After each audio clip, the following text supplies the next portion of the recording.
সমাজ বলতে আমরা কি বুঝি? যেখানে শুভবুদ্ধি সম্পন্ন মানুষেরা একে অপরের সাথে এক সুশৃঙ্খল মেলবন্ধনে জড়িত থাকে। কি তাই তো? হয়তো ঠিকই বলছি আমি। তাহলে আজকে আমরা এই সচেতনতা শিবিরে কেন জমায়েত হয়েছি বলুন তো? যদি আমরা সত্যিই এই সুস্থ সামাজিক মেলবন্ধনের দ্বারা আবদ্ধ থাকি। এক নাবালিকার হাত থেকে তার বই ছিনিয়ে নিয়ে তাকে জোর করে বিয়ে দিয়ে দেওয়াটাই হয়তো এই সমাজের অধিকার। হয়তো কোনো মেয়েকে অফিসের কাজের প্রমোশনের লোক দেখে নৃশংসভাবে শোষণ করাটাই হয়তো আজকের সমাজের রূপ। হয়তো এতেই পৌরসত্বের বিচার পায়। হয়তো কোনো সঙ্গিনীকে জোর করে পাওয়ার চেষ্টায় বিফল হলে তার মুখে অ্যাসিড ফেলে তার জীবনের গতিধারা পাল্টে দেওয়াটাই হয়তো এই সমাজের মেলবন্ধনের এক রূপ। বেকারত্ব দূর করতে সেলফ এমপ্লয়মেন্ট আজকে সমাজের এক গতিধারা। তাই ছোটবেলাতেই কোনো বাচ্চাকে অপহরণ করে তার হাত পা কেটে অথবা তাকে অন্ধ করে দিয়ে রাস্তায় রাস্তায় ভিক্ষা চাইতে বসিয়ে দেওয়া হয়। হয়তো এটাই সমাজের বড় দায়িত্ব। সমাজ। আজকে আমরা আলিপুরদুয়ার জেলা যুব কম্পিউটার প্রশিক্ষণ কেন্দ্রের পক্ষ থেকে এই সোফল সমাজের বিকলাঙ্গ রূপগুলিকে আপনাদের সামনে তুলে ধরতে চলেছি। তাই বেশি সময় নষ্ট না করে নাটকগুলি পরিবেশন করছি। Good afternoon everyone. তো আমাদের স্কুলের ক্লাস 9 এর প্রথম স্থান অধিকার করেছে প্রিয়াঙ্কা মণ্ডল। তাকে আমরা ডেকে নিচ্ছি স্টেজে। প্রিয়াঙ্কা চলে এসো স্টেজে।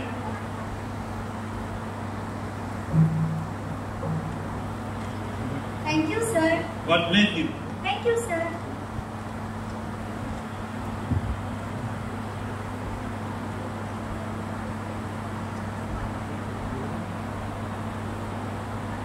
মা, ও মা, মা, ও মা, কি হয়েছে? এত চিল্লাচ্ছিস কেন? দেখো মা, এবার আমি ক্লাসে প্রথম হয়েছি।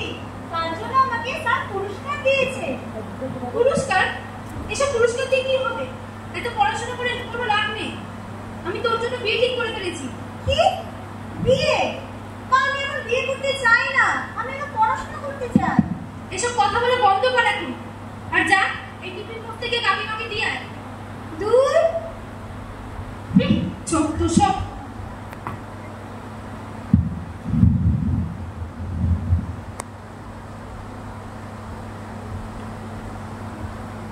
কি গো, কেমন আছো?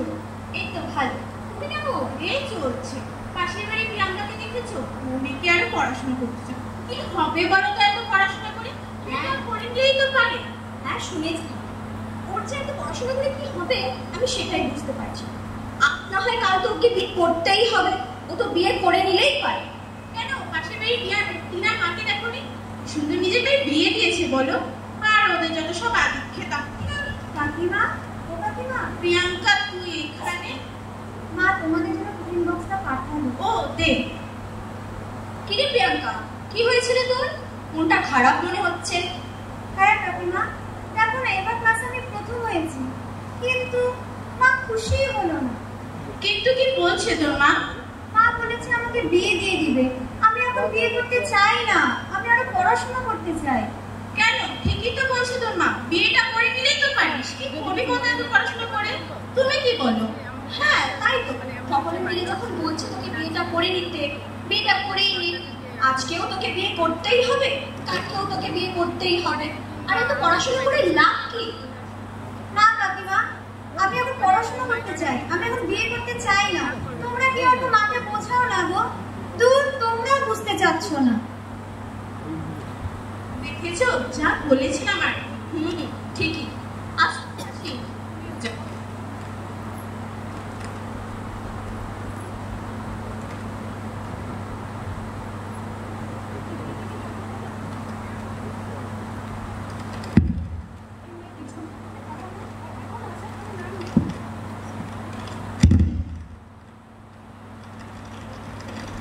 এই মেয়েটাকে কতক্ষণে পাঠালাম আর এখন আসার কোনো নাম নেই। মা, আশা হলো? টিফিন বাড়িটা দিয়ে এসেছিস? হ্যাঁ দিয়ে এসেছি। এখন যা, গিয়ে রেডি হ। পুরীত বসে আসবে বিয়ের কথা বলতে। দেখো মা, আমি তোমাকে বলে দিয়েছি কিন্তু আমি এখন কোনো বিয়ে করতে পারবো না। এসব কথা বলে এখন বন্ধ কর, আর যা গিয়ে রেডি হ। আমি কোনো রেডি হতে পারবো না মা। কিরে প্রিয়াঙ্কা, কেমন আছিস? আরে মাসি, তুমি কখন এলে? আমি তো ভালো আছি, তুমি বলো। তো কিছুক্ষণ আগেই এলাম। কিন্তু কেন হঠাৎ? ওই যে তোর বিয়ের জন্য। দেখো মাসি, আমি কিন্তু মাকে বলে দিয়েছি আমি এখন কোনো বিয়ে করতে পারবো না। আমি আর পড়াশোনা করতে চাই, তোমরা একটু বোঝো। আরে পাগলি, এমন করে কেন বলছিস? দেখ, তোকে বিয়ে আজকে হলেও করতে হবে, কালকে হলেও করতে হবে। আর মা যখন বলছে তোর বিয়ে দিবে, তাহলে এত চিন্তার কি হয়েছে তাতে? তুই আরে পুরোহিত মশাই যে, আসুন আসুন, বসুন। কি মা প্রিয়াঙ্কা, এত রেগে আছো কেন? বৌদি, প্রিয়াঙ্কা এত রেগে আছে কেন? ও কিছু না, আপনি বলুন। আচ্ছা শুনুন, আপনাদের জন্য একটা সুখবর আছে। আমি প্রিয়াঙ্কার বিয়ের জন্য ছেলের মা এবং কাকিমাকে সাথে নিয়েই এসেছি। ওনারা বাইরেই আছে। না তাই নাকি? তুমি যাও, যাও ওদেরকে নিয়ে এসো। হ্যাঁ হ্যাঁ নিশ্চয়ই। আরে আপনারা বাইরে কেন? আসুন আসুন, ভেতরে আসুন, বসুন।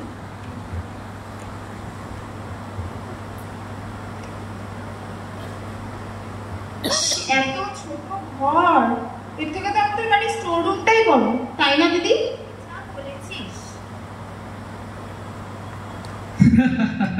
আরে এসব কথা তো হতেই থাকবে। আপনারা বলুন, মেয়ে কেমন লাগলো আপনার? তা আপনারা তো জানেনই নাকি আমাদের বিষয় সম্পত্তির বিষয়ে। আমাদের ছেলেটা থাকে বাইরে, খাওয়া দাওয়া রান্না বাড়ি সব কিছু হাতেই করতে হয়। আর বোঝেনি তো, কাজের লোক পাওয়া বড্ড দুষ্কর। আর পেলেও ওই গাড়ি গাড়ি টাকা হাতে দিয়ে দিতে হয়। তাই এই মশাই বললেন আপনাদের মেয়েকে দেখতে আসলাম। না হলে ইচ্ছে ছিল না আপনাদের মেয়ের সাথে বিয়ে দেওয়া। তা সবই তো ঠিকই আছে, কিন্তু মেয়ে গেল কোথায়? না না, কোথাও না, এখানেই আছে। আপনারা একটু বসুন, ও চলে আসবে। আসলে বুঝতেই তো পারছেন, বিয়ের কথা শুনেছে, তাই একটু লজ্জা পেয়ে গেছে। ওই আর কি, ছেলে মানুষ। আচ্ছা আচ্ছা শুনুন, এসব কথা তো হতেই থাকবে। আপনারা বলুন, বিয়ের দিন কবে ঠিক করব? যত তাড়াতাড়ি ঠিক করা যায় ততই ভালো। অতি উত্তম, অতি উত্তম।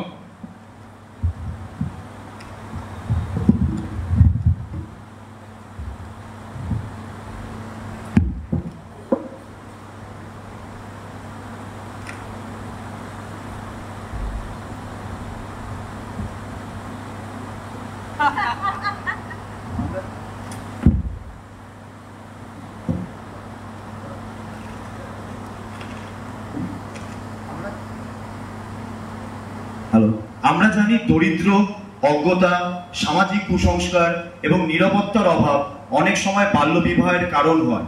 কিন্তু এই অন্ধকার থেকে বেরিয়ে আসার পথ আমাদেরকেই খুঁজে বার করতে হবে।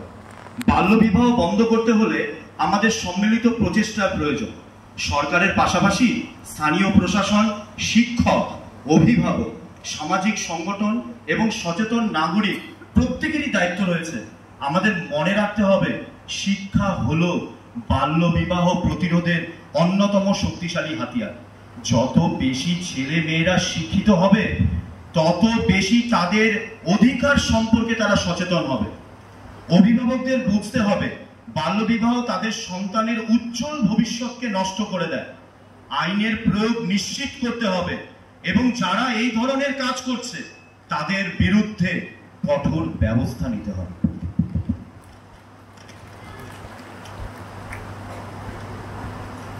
আমাদের দ্বিতীয় নাটক, যা আমরা মঞ্চস্থ করতে চলেছি, যা কর্মক্ষেত্রে নারীর প্রতি ঘটে চলা এক নীরব অথচ ভয়াবহ রূপকে তুলে ধরবে।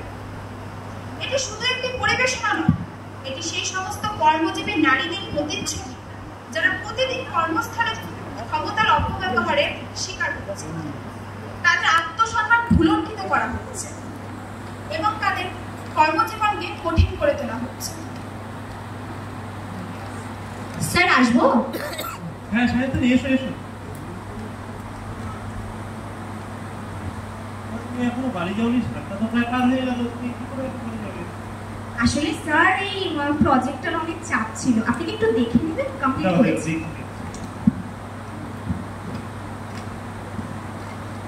প্রজেক্ট খুব দারুণ হয়েছে, কাজের তো প্রশংসা করতে হচ্ছে। দেখি তাই এত রাতে তুমি বাড়ি যাবে সেটা বলো আমার। স্যার আমি ঠিক ম্যানেজ করে নেবো, আমার কোনো অসুবিধে হবে না। না সে কি করে হয়, তুমি আমার সাথে চলো, আমি ছেড়ে দিচ্ছি তোমাকে। না না স্যার ঠিক আছে স্যার, কোনো না তুমি চলো, আমাকে ছেড়ে দিচ্ছি আমি।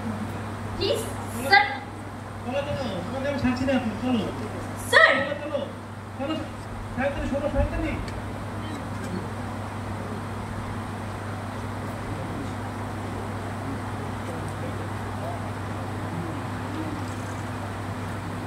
আমাদের বিশ্বাস করি নাটকের মঞ্চ সমাজের দর্পণ। আমরা চাই এই নাটকটি দেখে আপনারা শুধু মুগ্ধ না হন, বরং গভীরতা ভাবুন। এই নাটকের প্রতিটি দৃশ্য যেন আমাদের মনে প্রশ্ন তোলে, আমাদের সমাজের নারীর প্রতি এই সহিংসতা কেন, এর থেকে মুক্তির পথ কি, আমরা প্রত্যেকে কিভাবে এই পরিবর্তনে অংশ নিতে পারি। আমাদের দ্বিতীয় এবং সর্বশেষ পরিবেশনা চাইল্ড ট্রাফিকিং।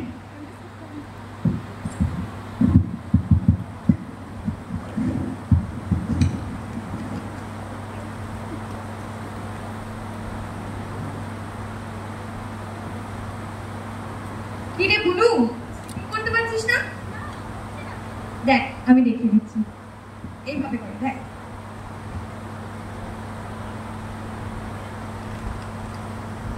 দেখ ট্রাই কর, হয়ে যাবে। মন দিয়ে কর, হয়ে যাবে। হচ্ছে না, দেখ আরেকবার দেখ। আমার পাটাকে দেখ কিভাবে করতে, এরকম ভাবে ভালো করে দেখবি। হ্যাঁ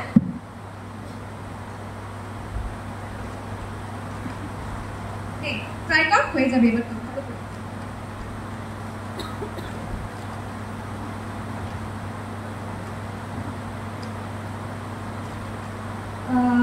একটু ভালো করে কর, হয়ে যাবে। দেখ হচ্ছে না, দেখ দেখ আমাকে ভালো করে মন দিয়ে দেখ। এই দেখ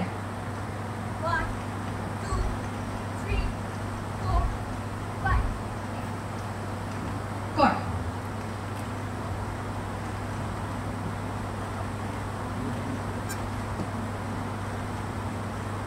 আচ্ছা আচ্ছা ঠিক আছে, হচ্ছে না, অনেক ভেবে গেছিস। চল আমরা আইসক্রিম খেয়ে আসি। আমাকে চিনি না। আরে তুই আমাকে চিনিস না তো কি হয়েছে, চল আমি তোকে চিনি, চল। কিন্তু মা আমাকে বকবে। আরে বকবে না, আমি কথা বলে নেবো, চল। সত্যি মা আমাকে বকবে তো। বকবে না বলছি তো, চল, কিছু বলবে না। মা বারবার বলে দিয়েছে অচেনা কারোর সাথে যেতে না। আরে বাবা আমি অচেনা না, আমি এই পাড়াতেই থাকি, তুই হয়তো কখনো আমাকে দেখিস নি, কিন্তু আমি তোকে দেখেছি, চল। কিন্তু আমি তো তোমাকে কোনোদিনই দেখিনি। আরে বাবা এমন কেন করছিস? আচ্ছা তুই কি আইসক্রিম খেতে ভালোবাসিস না? হ্যাঁ তা তো ভালোবাসি। আচ্ছা কোন ফ্লেভারটা খাস তুই? Chocolate flavour. চল ওটাই খাওয়াবো, কিন্তু চল।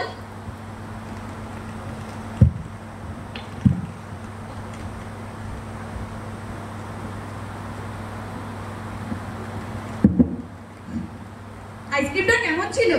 হ্যাঁ খুব ভালো ছিল। আচ্ছা ঠিক আছে। তো এটা কোথায়? তুমি যে বললে আমাকে মায়ের কাছে নিয়ে যাবে।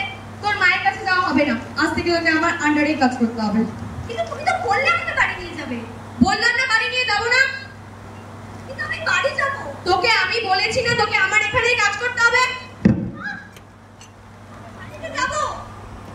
তোর বাড়ি যাওয়া বের করবো। কিন্তু আমি বাড়ি যাব, তুমি তো বললে তোকে আমি বলেছি না বাড়ি যাবো না। এভাবে নাপড়ে কোনো লাভ হবে না। তোকে কাল থেকে আমি যেখানটায় বলবো সেখানটায় ভিক্ষা করতে হবে।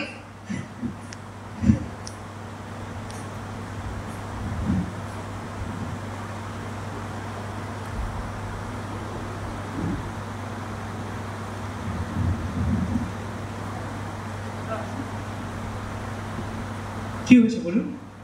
স্যার আমার মেয়েটা, নারমি কি হয়েছে আপনার মেয়ে? স্যার আমার মেয়েটা বাড়ি থেকে আমার বাড়ি চলে আসছে, কিন্তু আজকে আর যদি সত্য হয়ে গেছে।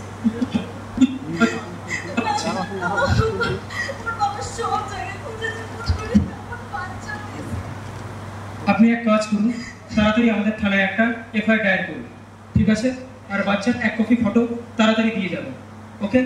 আমরা যতটুকু পারছি চেষ্টা করছি, আমরা যতটুকু পারবো চেষ্টা করব, ঠিক আছে? আমরা রাজ্যের প্রত্যেকটা থানায় আপনার বাচ্চার ছবি পাঠাচ্ছি, খুব তাড়াতাড়ি আপনার বাচ্চাকে পাওয়া যাবে। পুলিশের উপরে একটু ভরসা রাখুন, ঠিক আছে? আপনি শান্ত হন, ঠিক আছে? আমি বললাম তো, আপনি একটু শান্ত হন, আপনি বাড়ি যান। আমরা সবটুকু দিয়ে চেষ্টা করব আপনার বাচ্চাকে ঠিক পাওয়া যাবে। আপনি একটু পুলিশের উপরে ভরসা রাখুন।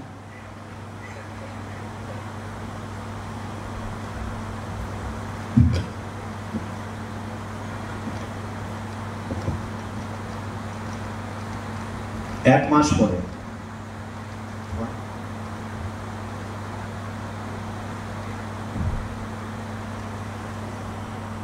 ভগবান, আজ এক মাস হয়ে গেল, আমার মেয়েটা আমার কাছে নেই। আমার মেয়েটাকে ফিরিয়ে দাও ভগবান। আমার মেয়েটা।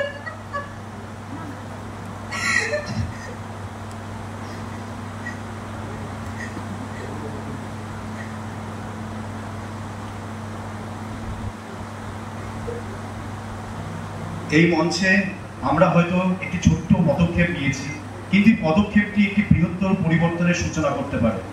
আপনাদের সকলের সচেতনতা, সহানুভূতি এবং সক্রিয় অংশগ্রহণই পারে আমাদের সমাজকে আরো মানবিক, আরো নিরাপদ করে তুলতে। আমাদের এই প্রয়াসের সাথে থাকার জন্য এবং নীরবে আমাদের বার্তা গ্রহণ করার জন্য আপনাদের সকলকে অসংখ্য ধন্যবাদ।